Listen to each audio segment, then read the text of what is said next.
हर 12 साल में महाकुंभ का आयोजन होता है, जहां लाखों श्रद्धालु पवित्र गंगा में स्नान करने आते हैं। लेकिन इस बार कुंभ मेले में अजीब घटनाएं घट रही थीं। रात के अंधेरे में लोगों के तंबुओं से चीखने की आवाजें आती।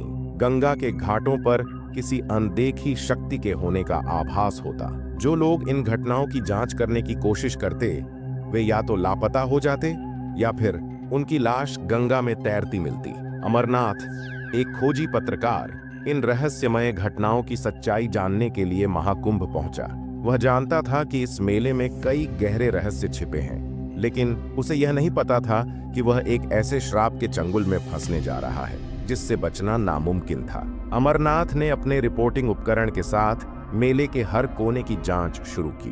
पहले कुछ दिन सब कुछ सामान्य लगा, लेकिन चौथे दिन उसने सुना कि कुछ श्रद्धालु अचानक लापता हो गए थे। एक बूढ़े बाबा ने उसे बताया, गंगा की धारा में कुछ अनदेखी शक्तियां बस चुकी हैं, जो हर 12 साल में जागती हैं और अपनी बलि मांगती हैं। उस रात अमरनाथ अपने कैमरे के साथ त्रिवेणी घाट पर गया।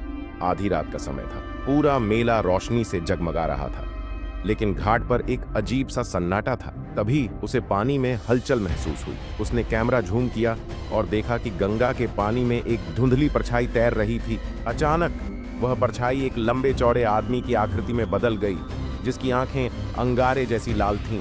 अमरनाथ घबराकर पीछे हटा, लेकिन तभी वह आकृति गायब हो गई।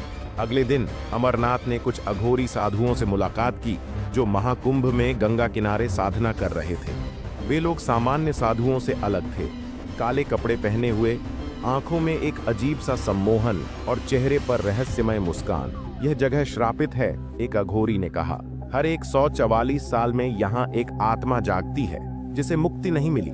यह आत्मा उन्हीं को अपना शिकार बनाती है जो इसके रहस्य को जानने की कोशिश करते हैं। अमरनाथ ने जब उनसे इस श्राप के पीछे की कहानी पूछी, तो उन्होंने बताया, सैकड़ों साल पहले यहाँ एक तांत्रिक ने अमृतत्व का प्रयोग किया था, लेकिन वह असफल रहा।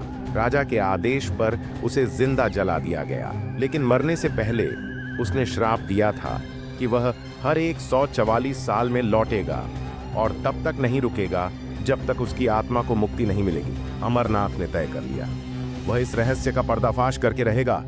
उसने अपनी टीम के साथ त्रिवेणी घाट पर रात बिताने का फैसला किया।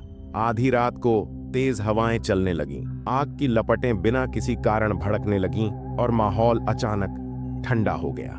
अचानक अमरनाथ को लगा कि कोई उसके पीछे खड़ा है।